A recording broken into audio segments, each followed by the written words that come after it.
Give it to him.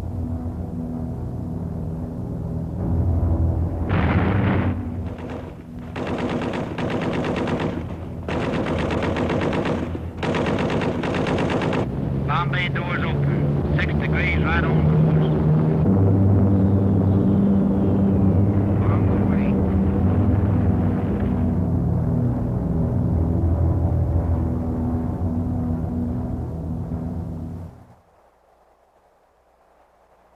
This rusting scrap in Alaska is what remains of an anti-aircraft gun that was nothing less than the center of the universe for its Japanese crew from June of 1942 to July of 1943.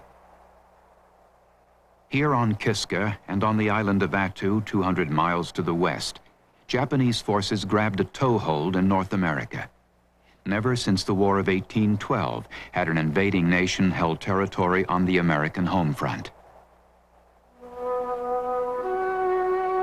That confrontation brought thousands of Americans, Canadians, and Japanese north to fight in a place which didn't even exist in the minds of their countrymen. Many died here. All who came were marked forever. So too were the people of Alaska, who lived on in the shadow of this war that came to them. Their towns and lives were changed dramatically. But through this human tempest, one thing remained the same. This place, Alaska. Here, land and sea offered harsh and equal treatment to the forces that arrived to do battle.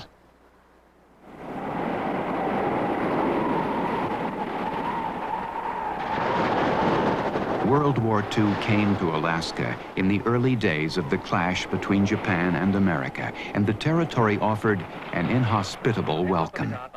General Masatake Okamiya, now an author and historian in Tokyo, sailed for Alaska with the Japanese fleet. We left Ominato, Japan for Alaska in the spring of 1942 and immediately encountered the typical weather of the North Pacific, sailing all the time in fog so thick we couldn't even see the vessels right next to us. The waves were very high, and even aircraft carriers had trouble navigating. Weather in the Aleutians. In the wintertime, a succession of great storms. In the summertime, drifting fog. But the great thing in flying there is survival. One should go completely prepared, thoroughly trained on instruments. We had information that the Japanese would probably hit us on the summer of 1942 in the Aleutians. In the 1930s, as today, Japan was a densely populated island nation heavily dependent on other countries for food, petroleum, and industrial minerals. For almost 50 years, its national policy had stressed peaceful trade as the keystone of international relations. But as the grip of the Great Depression tightened in the early 1930s, Japan was losing vital foreign resources and markets. Militarism grew in popularity as a solution to the economic ills, and anti-democratic elements saw this as an opportunity to dominate the government. By 1931, Japan was at war in China. The civil government back home was in shambles and didn't have the popular strength to stop their generals who promoted military solutions to the economic crisis. Young people at that time, including me, just believed what we heard from other people. What I heard was that the United States was going to stop the supply of petroleum. We were told that 70% of Japan's petroleum came from the United States. Of course, if that happened, Japan would eventually collapse. We understood that there were negotiations underway with the United States, but nothing seemed to come of them. We believed war was inevitable. By 1939, the sad possibility of war also began to color life in remote and vulnerable Alaska. President Roosevelt sent a new territorial governor to Juneau that year, Ernest Greening. When Greening arrived in pre-war Alaska, he found a raw land with fresh memories of the gold rush. Most of the territory's population of about 70,000 lived in southeast Alaska, where fishing and hard rock mining were the mainstays. Except for a railroad from Tidewater to Fairbanks, transportation off the coastal shipping lines was by small bush planes and dog teams. Roads were virtually non-existent. Alaska's native peoples, the Eskimos, Indians, and Aleuts, far outnumbered Caucasian settlers. Schools and health facilities were inadequate even in the larger towns. In the villages of Bush, Alaska, tuberculosis raged. The salmon and mining industries were run from New York, Chicago, and San Francisco, and they called most of the shots for Alaska like feudal lords. President Roosevelt knew Greening as a man of proven intellect, integrity, and pioneer optimism. He was what the neglected territory needed, especially with the war approaching. Greening was an unlikely champion for a military buildup, a medical doctor and a distinguished journalist who had campaigned against U.S. gunboat diplomacy in Latin America. But in 1939, with growing uncertainty in Japan, and Alaska with only about 500 military personnel, Greening and other Alaskans pushed for more arms. Greening found an ally in General Simon Bolivar Buckner, the new commander of the U.S. Army in Alaska. Buckner was single-minded in his drive to fortify Alaska. He improvised where he had to, and because time was precious, occasionally dispensed with some red tape. The buildup was in full swing in 1940 and 41, and the Army Corps of Engineers and civilian workers set a frantic pace. Captain Benjamin B. Talley arrived to oversee all military construction in Alaska. He and Buckner cut peacetime construction schedules in half. They built Elmendorf Airfield near Anchorage in 1 year instead of 2. Thousands of engineers, soldiers, and workers streamed north, and the simple fact of their migration brought astonishing changes to the primitive territory. In 1940, when they determined to build a base at Elmendorf, there was a terrific influx of people, both outsiders and Alaskans. People slept in shifts. They couldn't get housing or a place to stay. The hotels were always crowded. So even residents rented out rooms in their homes in shifts. 8 hours for one fellow, 8 hours for another, and 8 hours for someone else. Some of the fortunes we have in Anchorage today were predicated on the fact that people had cash during the war years and afterwards and invested it in land, and then, of course, later reaped enormous profits. Well, when we learned that the Army had selected Anchorage for headquarters, we were delighted not only for the economic boost that was coming, but first of all, the defense. There would be some defense of Alaska instead of leaving us totally exposed with no defense. We knew we were going to have all sorts of things happen. You can't defend the wilderness. You have to have roads, you have to have communications, you have to have all the things that we had sat here wishing that Alaska had, so you'd open it up and people could use it.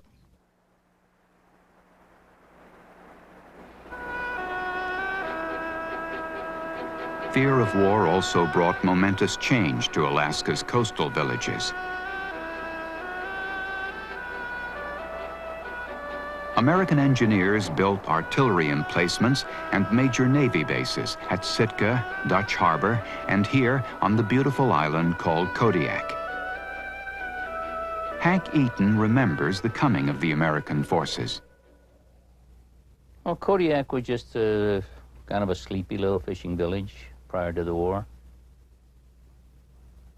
Fishing was the primary source of income for most of the men here. And then in the off seasons, they dug their gardens and chopped their wood and took care of the cows and this sort of thing. Made them self-sufficient, more or less. We weren't used to that high-pressure type of living. You had to get up at a certain time. The men that went to the base for jobs had to learn to use the clock, which they didn't before. You know, times went by seasons before, not by hours. So, yeah, the pace picked up. Everything changed. And for young Zenji Abe in Japan, the pace of change was fierce too. He went from teenager to bomber pilot in fairly short order. We were totally ignorant about the Americans at the beginning. I don't know how our authorities made their calculations about the strength of the Americans, but the comparative strength I know now was about 70 to 1 against Japan. But there I was, the youngest pilot at Pearl Harbor. It was my first combat, and I was very frightened. Electricity ran down my spine. The Japanese strategists who sent Zenji Abe and his fellows against the Americans knew they could not win a long war against the industrial might and vast natural resources of the United States. So Japan's entire military approach was designed around quick, decisive strikes. Japan wanted control of Asia and the Western Pacific without interference from the Americans. Their plan to neutralize the Americans was to wipe out the U.S. Pacific Fleet beginning at Pearl Harbor. The Japanese viewed America as decadent, isolationist, and not willing to go to war. The Americans viewed Japan as a belligerent, treacherous nation. After Pearl Harbor, a similar attack on Alaska seemed likely to many. Planes poured into Elmendorf Field, which was ready thanks to the stepped-up construction schedule. In Anchorage, false alarms sounded often. The alerts were quite frequent at first. For example, most of them were prompted, in fact, I think almost all of them were prompted by drifting logs in the inlet, considered to be possible submarines, or by whales in the springtime, when the whales would come up and people would report them as submarines again. People that should have known better were victims of hysteria probably more than ordinary citizens. For example, the military determined through General DeWitt that the Japanese had to be interned. Then they held hearing, and I was supposed to present the case for the government in the hearings, and all you had to do was prove that the guy was an enemy alien, and that was it. There was no way that he could avoid being interred and locked up. It was a shocking thing. Later on, it was regretted, but the damage had been done. It was an absurd thing, and it shows that war brings out the worst in people often. The military, General DeWitt again, wanted to put Alaska under martial law, but thank goodness we had General Buckner up here in charge, and he liked Alaska.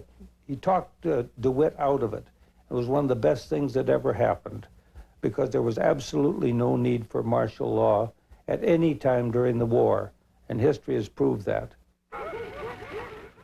The fear of a Japanese attack on Alaska spread to the distant Arctic coastal frontier, too. There, the people of the ancient Eskimo bands would have had no means at all to resist a Japanese landing. Many Eskimos didn't even realize they were American citizens at the time. Greening and Buckner realized, though, that the Eskimos were perfectly suited to patrol the desolate coast and sound early warning. So Buckner sent Major Marvin Marston to the Bering Sea coast to enlist and train Eskimos as members of the Alaska Territorial Guard. Traveling by dog sled in the dead of the winter after Pearl Harbor, Marston told the Eskimos their country needed them. If they needed to know what country, he told them, and nearly 100% of the eligible men enrolled. Marston and Greening used the recruiting trips to encourage the Eskimos to exercise their rights of citizenship, to petition their government, to vote and run for office. In short, to become citizens of the democracy.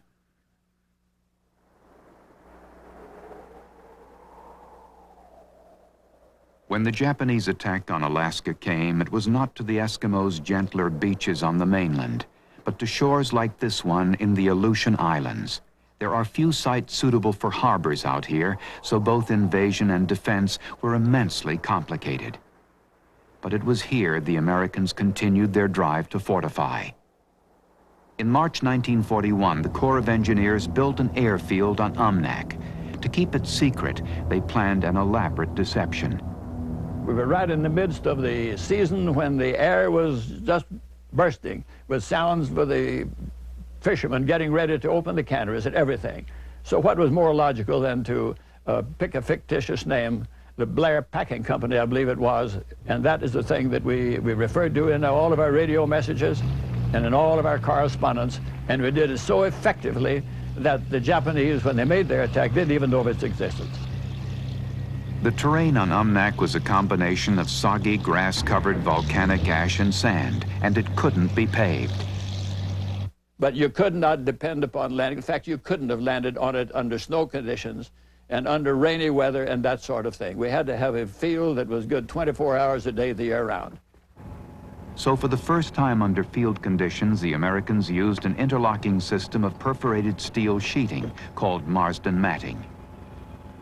Talley's Navy counterparts bet him a case of French champagne the Corps of Engineers couldn't build the Umnak airfield in 2 months, but they worked around the clock, and after the site was graded and treated, they laid 80,000 pieces of Marsden matting to finish before the 60-day deadline. On April 1st, 1942, American planes could land at Umnak. That night I sent a radio to Commodore Parker, who was in charge of the naval operations at Kodiak, and I said, "Make mine Moe." The attack for which the Americans were preparing was set by their enemy for June 3rd, 1942. The Japanese raid on Dutch Harbor was part of a larger plan to finish off the U.S. Pacific Fleet at Midway. We sent 4 of our large aircraft carriers to Midway, and 2 small carriers were sent to the Aleutians as part of the same plan. We hoped that a diversionary attack on the Aleutians would draw part of the American fleet in that direction. Then our main force would destroy their fleet and take Midway. In the Aleutians, we planned to attack Dutch Harbor, then occupy Attu and Kiska. We wanted air bases in the Aleutians and on Midway, so we could intercept any American airplanes trying to attack Japan. The main Japanese force stood ready near Midway under the command of Admiral Isoroku Yamamoto, one of the great geniuses of naval warfare. His plan was sound, his fleet superior in numbers. But Yamamoto did not know that the Americans had broken one of his radio codes. Admiral Chester Nimitz would keep America's main strength at Midway, and Yamamoto's feint in the Aleutians would be wasted. Nonetheless, the Japanese Northern Fleet sailed on to attack Alaska. Concealed within a typically nasty Aleutian weather front, the Japanese light carriers Ryujo and Junyo sailed to a point 180 miles from Dutch Harbor and prepared to launch their planes. The Americans in the Aleutians had received advance warning, and they were out looking for the Japanese force. Navy patrol planes flew long missions over the stormy seas. Air Force bomber crews led by Colonel William Erickson were standing by to attack the Japanese if the patrol planes could find them. When we found where the fleet was, he took off, disappeared in the fog, and only one of his whole squadron made contact with the enemy. They all got lost in the fog, and when coming back, they landed at Umnak. On the first day, we were given orders to attack Dutch Harbor, and I took off with 2 squadrons of dive bombers. The problem was that dive bombers aren't effective at all unless they can start their dive from 12 to 15,000 feet, and the clouds and fog made that impossible. We were unsuccessful, therefore, and returned to the carrier. There, we learned that bombers from the other carrier, bombers that can attack in level flight, had been successful. On the second day, when our commander gave us our orders to attack, he purposely mentioned that the bombers from the other carrier had gotten through, and therefore we dive bombers must attack. I could understand his desire, but he was quite wrong to urge us on, because dive bombing is quite different from bombing in level flight, and I knew our attack would be a waste. On the first day of the Japanese attack, radio communications to the secret air base at Umnak broke down. When the Japanese attacked the second day, though, the American fighters from Umnak got the word.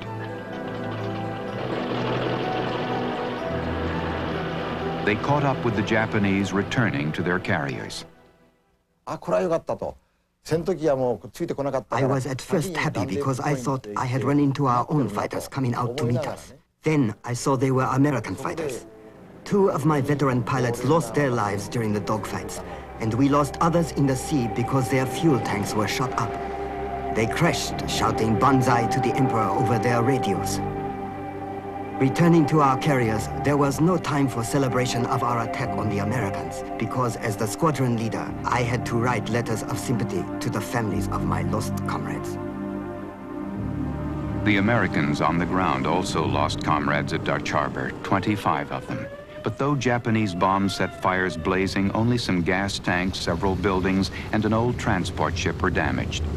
At 6 o'clock in the morning, there was a lot of gunfire and bombs exploding and one heck of a lot of noise. There was a fire over at Fort Mears. There were 3 columns of smoke going up in the air. And I got my prisoners in I was making a bomb shelter, and I got them in the hole. And a Zero flew over the beach about 150 feet out over the water. I shot at him once when he was in the clear. The outcome at Dutch Harbor was inconclusive. Only the weather and terrain could claim clear victory. But at Midway, where the main battle had taken place, Japan suffered a terrible defeat. Yamamoto lost 4 of Japan's 6 carriers, along with 332 planes and a third of Japan's pilots. Midway was the turning point in the Pacific War, and Japan would never recover. And because the Japanese lost so badly at Midway, the troops who landed in the Aleutians a few days after the attack on Dutch Harbor were told to dig in.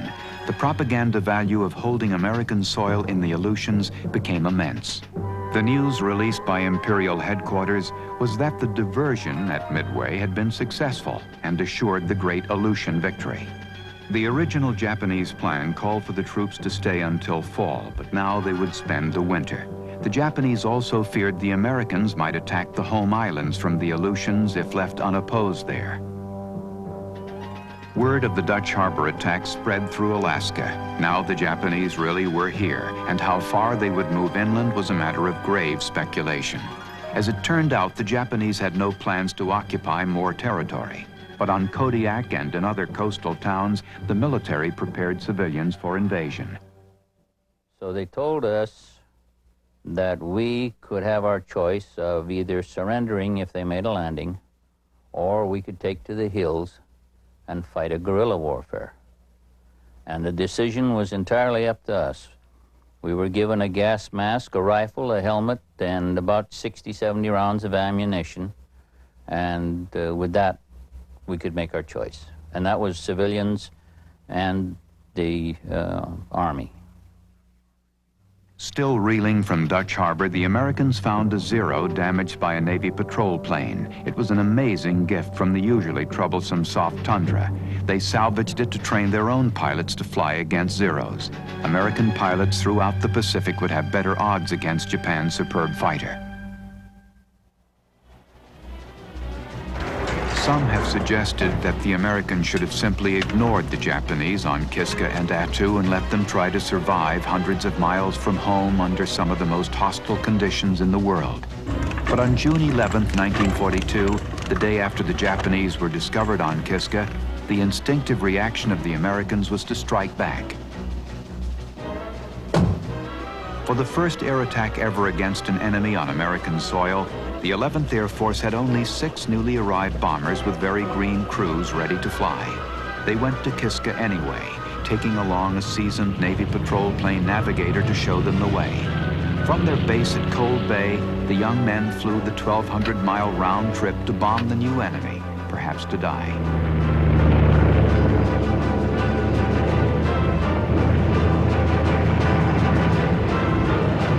The Japanese had used their first few days on Kiska wisely, building anti-aircraft emplacements, and part of the Northern Fleet that had delivered the troops was still in Kiska Harbor. So the flak over Kiska was thick when the American raids began. I want every man to stick by his gun, use every round of ammunition on this ship. And the deadly routine began.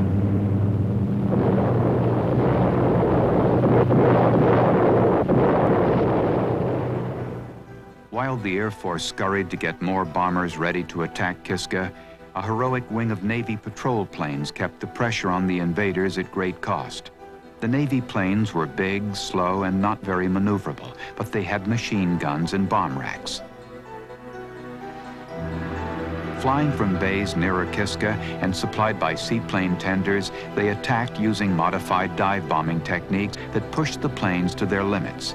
Many of the planes and crew of Patrol Wing 4 were lost in the terrible first days of the Kiska Blitz.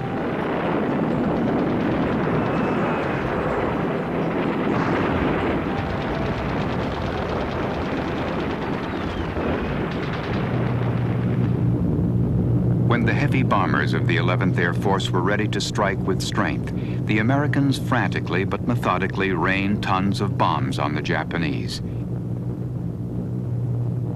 Erickson and his crews flew mission after mission, often with little or no sleep.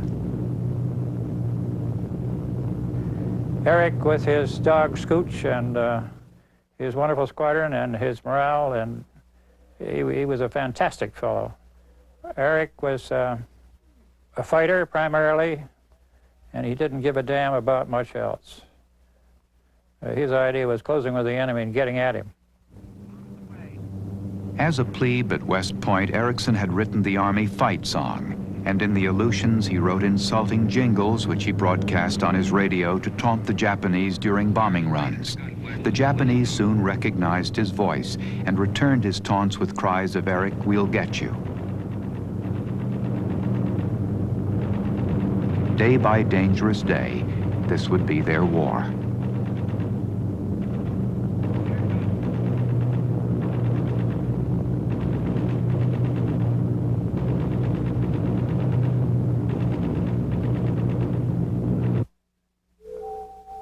And on Kiska and Attu, between bombing raids, the Japanese settled into something resembling routine life. They worked on their fortifications around the clock, building an extensive network of tunnels and bomb shelters. They built dugout huts with camouflaged sod roofs, reminiscent of traditional Aleut dwellings. The Japanese Navy quickly resupplied the garrisons and prepared them well for a winter in the Aleutians. The Aleuts on Attu were put to work by the invaders, most of them as fishermen to feed the occupation force. I remember well the little children on Attu. They looked so much like us. The only difference was the language, but gestures were quite sufficient to understand. They tried to teach us how to live there. They showed me how to catch sea urchins to eat, how to open the shell and get at the inside. The Japanese finally took the Attuans to Hokkaido, Japan. There they were put to work, guarded loosely by civilian police and paid for their labor.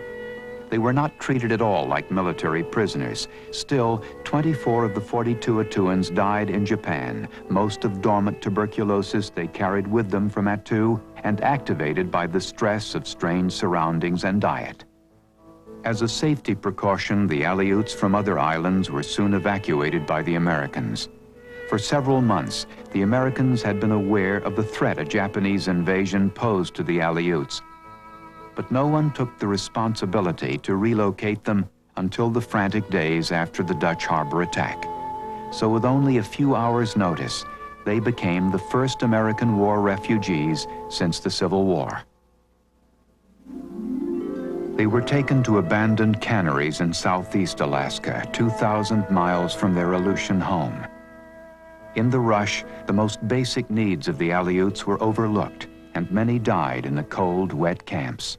In all that 200 people, we got 3 outside toilets off the dock and 2 faucets running water outside.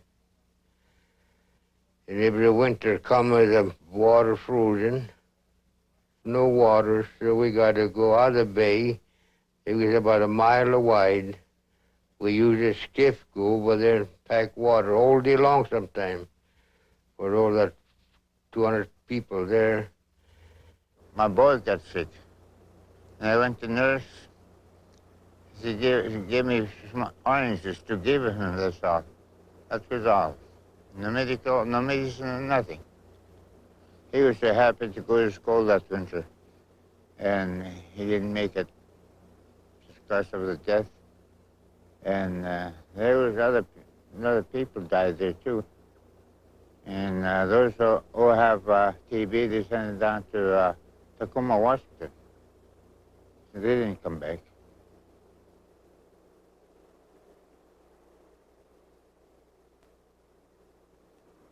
Everywhere in the territory, the war was a watershed that would forever differentiate old Alaska from new Alaska. Hard rock gold mining, for instance, along the mainstay of Juneau, shut down during the war and never regained prominence. The wartime government closed the mines because gold was not a strategic mineral and the manpower and supplies were needed elsewhere. Some of that manpower and energy went into performing nothing less than a logistical miracle in Alaska, the fruits of which would later transform the primitive territory forever. The number of road, port, airfield, and other projects underway at once remains astonishing, even by modern standards. By the end of 1943, the Army Corps of Engineers would be spending $1 million a day in Alaska. Building and maintaining supply lines to Alaska was first in the minds of the American defenders. And fearing the Japanese submarines might attack northbound ships, the Americans' Canadian allies flew anti-submarine patrols over the Gulf of Alaska. But though the Japanese submarine offensive never materialized, Greening, Buckner, and others pushed hard for a long-awaited highway connection to mainland America. The Americans and Canadians began building the Alcan Highway in March 1942.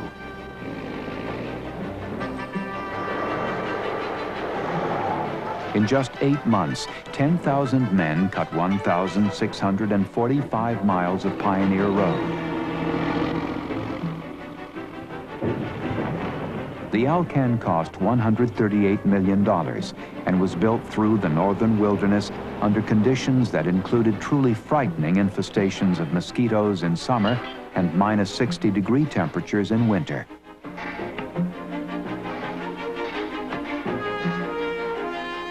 The harbors, roads, and airfields weren't used just for bringing people and supplies into Alaska. New routes through the territory were a backdoor for supplying ships and planes to the Soviet Union for the Allied war in Europe. Here at Cold Bay, at the eastern tip of the Aleutians, ships and supplies were delivered to the Soviets as part of the Lend-Lease program to keep them supplied to fight Germany.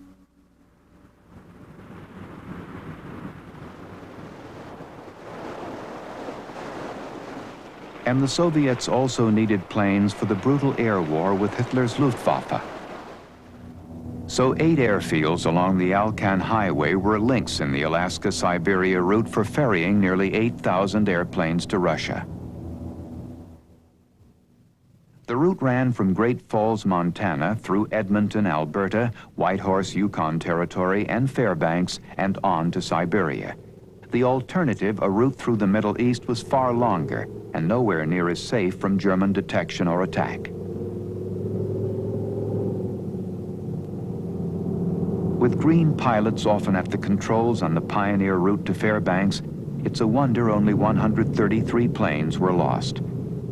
For almost 2 years, Russian crews lived at the transfer point at Fairbanks to take over from American pilots for the final leg to Nome and across the Bering Sea.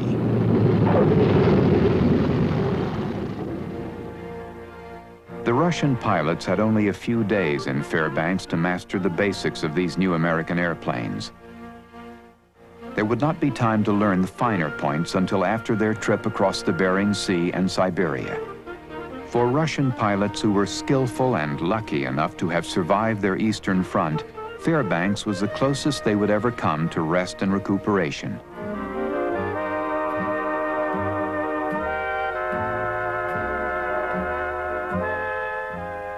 But once the paint dried on the new Red Stars, it was back again to the bloody battle on the Eastern Front. The night before the pilots were to take a fleet of planes out, or whatever they were called, after they had the Russian controls and the Red Star in the wing, a number of the stores would stay open at night, and they would buy all of the delicacies that they could find to take home. The stores would save all of the silk stockings for them. We went bare-legged. They would save all of the fancy furs, shoes. In the grocery stores, we even had a supply of caviar. The liquor stores, the very finest. Fairbanks found new life in the wartime activity and the steady stream of people and goods that poured in over the busier-than-ever Alaska Railroad. Changes were very obvious in town. Additional people came in, and then the military coming in, of course. But generally, people were very anxious to improve their living conditions here, and people immediately kind of got over the feeling that they were going to make a stake and then leave. There was a definite permanence that could be felt in the city. The Americans continued to chip away at their unwelcome guests in the Japanese Aleutian fortresses.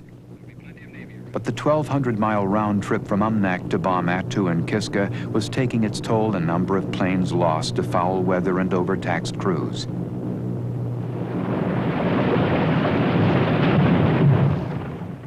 The Americans needed airfields closer to their targets.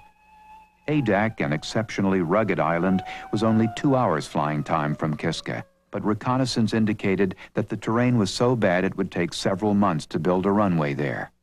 The airfield conditions there, the prospective sites were very, very poor. But we had to have it. We found a lagoon which would be drained at every tide as the tide went out and be refilled, of course. We built a tidal gate across the front of it, automatic, so that when the water went out, it would flow, and then when the tide came in, it would not refill. And we had an airfield there which was operative in 2 weeks. The Americans were master builders. While they succeeded with ingenuity, skill, and a mighty transportation force, the Japanese staggered under the demands of far-flung operations and inadequate equipment.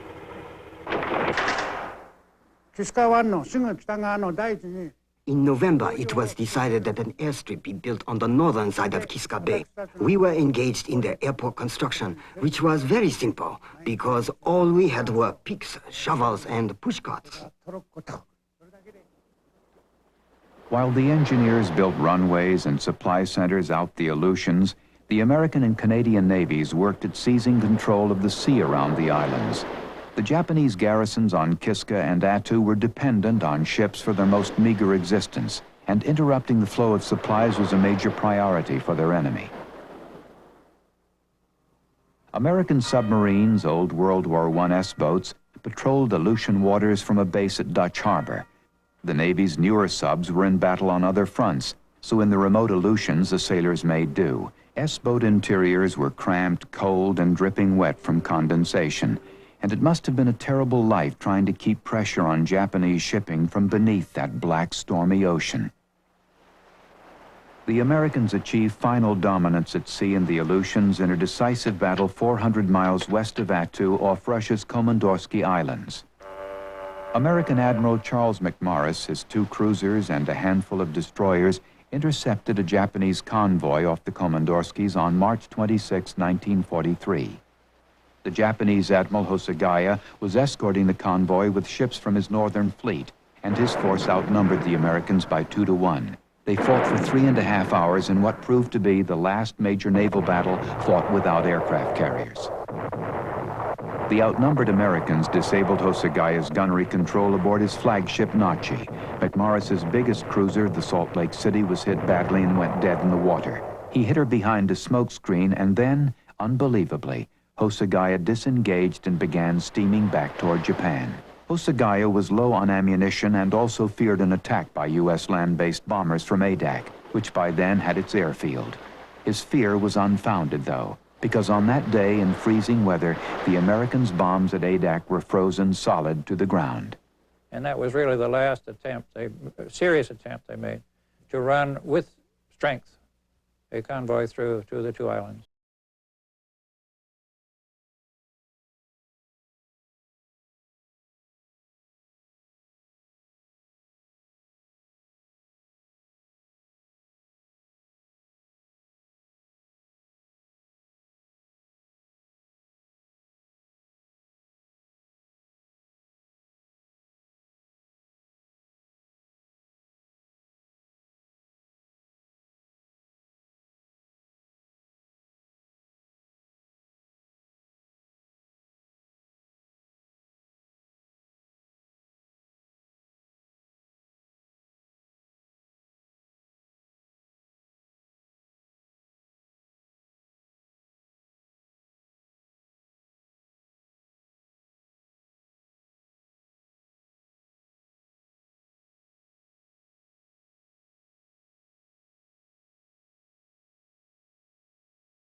D-Day, May 11th.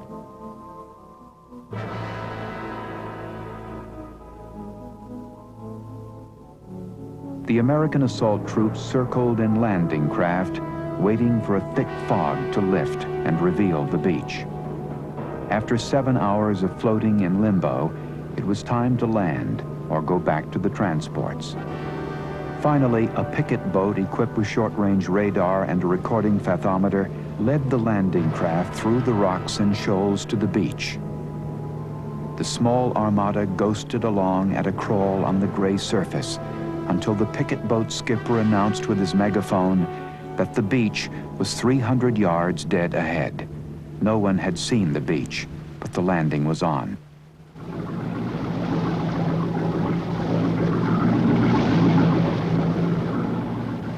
The American strategists in California estimated their force would need only 3 days to take Attu.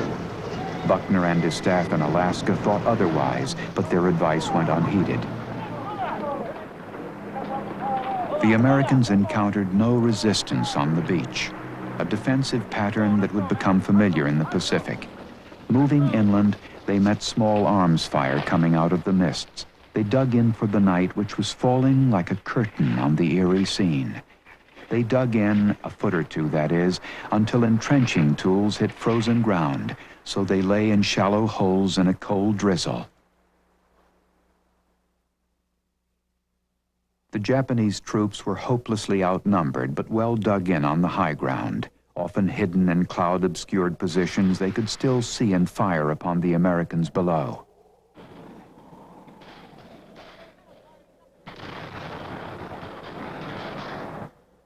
More familiar with the miserable conditions on Attu, the Japanese took as allies the rugged terrain and freezing, foggy weather, but even they couldn't change the ultimate outcome.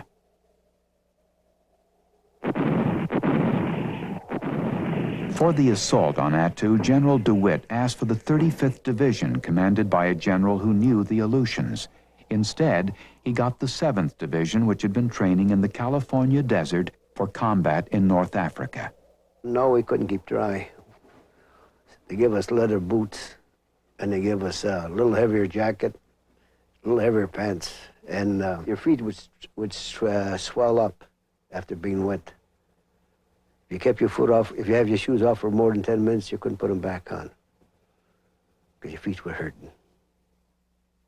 The Americans lost more men to swollen feet, frostbite, and the terrain than to the Japanese. The Japanese had calculated the ranges to all the key passes the Americans would have to move through. When we climbed up the hills, they seemed to be one step ahead of us all the time. Every time you took an inch, you draw fire.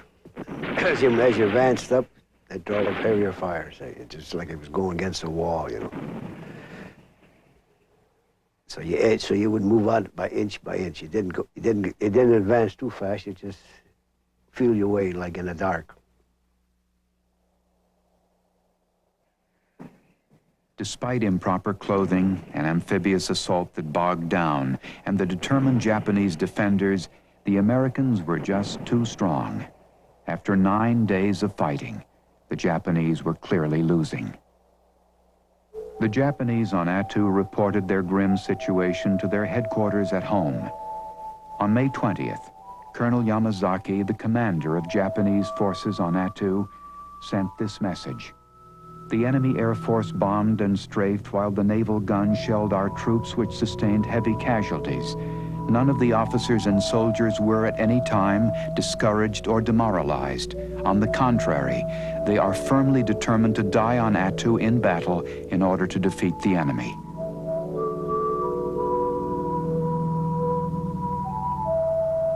The battle continued. After 2 weeks of combat, though, the Americans took the high ground on the rugged slopes and surrounded the Japanese. Colonel Yamazaki had fewer than 1,000 men, including his wounded.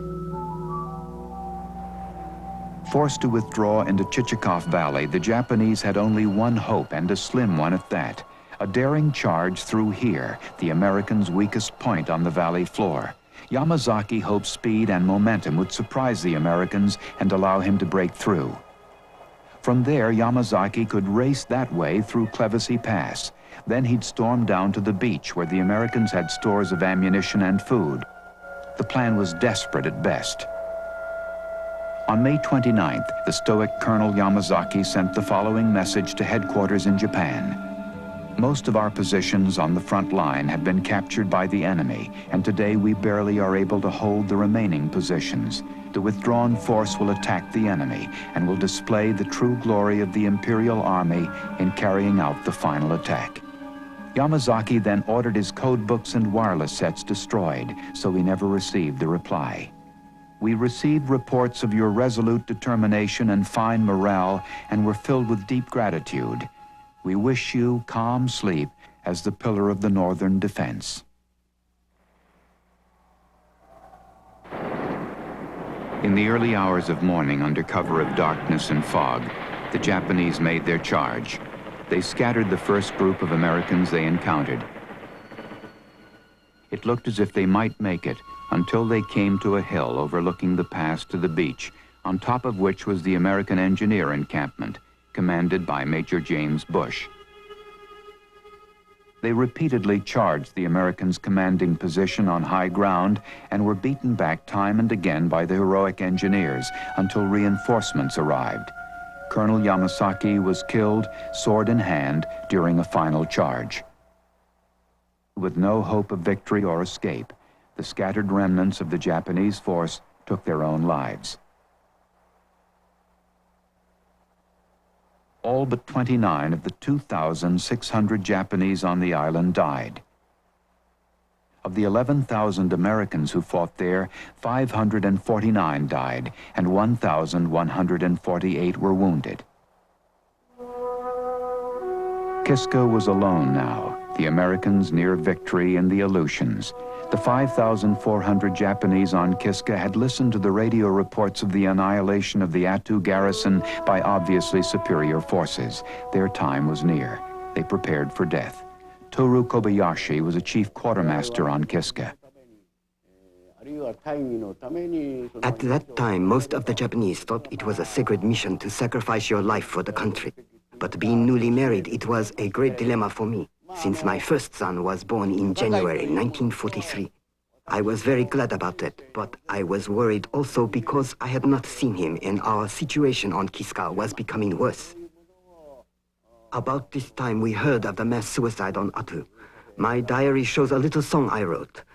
All through the day, I am thinking of how to die. But then, isn't it pitiful to be thinking of the easiest way out? All hopes are gone, since the gods have abandoned Kiska. By the middle of June, the Japanese had laid plans for an evacuation by ship, but they needed luck to elude the dense American sea patrols.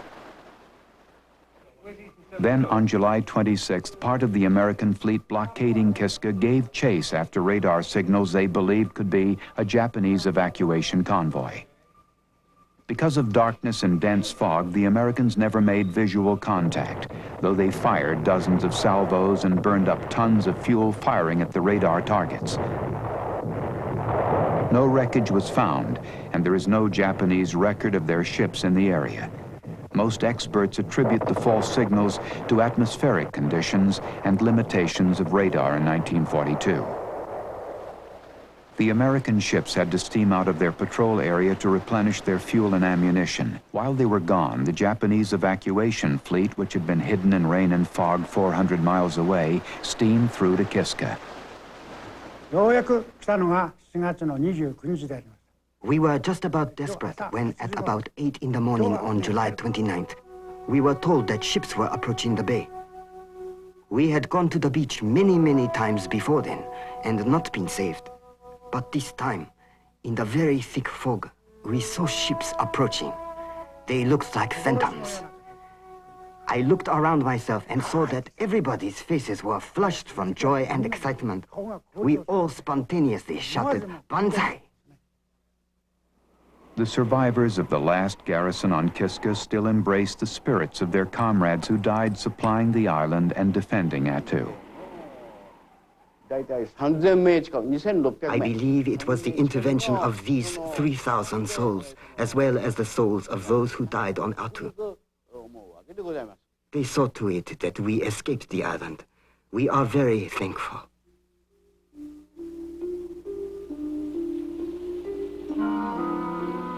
After the Japanese fled Kiska, the war continued relentlessly in the Aleutians.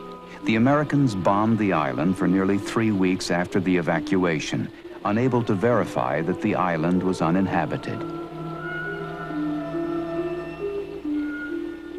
The apparent lack of activity on Kiska might be another Japanese ploy.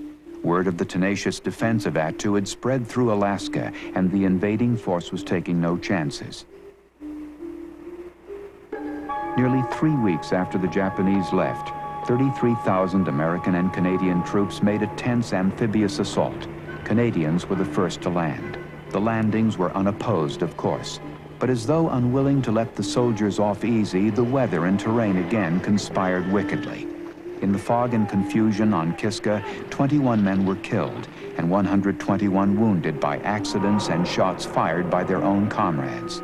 During the mop-up and occupation of Kiska, the Americans found scraps of food from the last meals of their enemies, abandoned clothing, unfinished games of Go. They also came across the grave of an American pilot shot down during the bombing. The Japanese had inscribed the marker in English. Sleeping here, a brave air hero who lost youth and happiness for his motherland. July 25th, Nippon Army. Though some of the Alaskan commanders, Buckner most notably, urged an invasion of Japan via the Aleutians, by late 1943, the Americans had decided against the plan because of the now well-known Aleutian conditions. Instead, the Americans used the islands for bombing raids against the Kurile Islands on the northern perimeter of Japan. In the Kuriles, the Japanese had the airfields and fighter strength they could never muster at Attu and Kiska. So the Air Force and Navy bomber crews paid dearly on their raids. But they kept Japan harassed on the northern frontier and kept more Japanese soldiers and supplies out of the main war in the Central Pacific, where Japan's war-making machine was losing ground. For the rest of the war in the Aleutians, the old enemy, the weather, still fought fiercely, and the tedium of the remote outpost without the urgency of battle was unbearable. The men in the Aleutians became part of a forgotten war. No one heard of their sacrifices or their personal victories of courage or simple survival. Few heard about the Aleuts who returned after the war to find their homes in ruins, or the Aleuts who never saw their homes again. And few knew about Alaska's other native peoples for whom the war so greatly accelerated the change from one way of life to another, an ambivalent journey even today. Few heard that General Simon Bolivar Buckner never returned to live in Alaska as he intended. He was killed in the closing hours of battle at Okinawa. Few heard that Colonel William Erickson never made general in spite of his heroic fight. He was just too outspoken for his superiors. He died in 1966. Few know that survivors and relatives of the Japanese invasion of Alaska returned to the Aleutians every few years to honor the fallen from both sides. Some people heard of Ernest Greening. After statehood in 1959, Alaskans made him a U.S. Senator. In the Senate, he fought for human rights and against the Vietnam War. He died in 1976. And today, most people have heard of Anchorage and the oil boom that fired its recent growth. But not many realize that the sad and desperate years of war built so many of Alaska's roads, harbors, and airports, pulled Alaska from obscurity to national attention, and changed every town and every person. And Alaska, the land, the sea, after all the turmoil, this Alaska remains unchanged.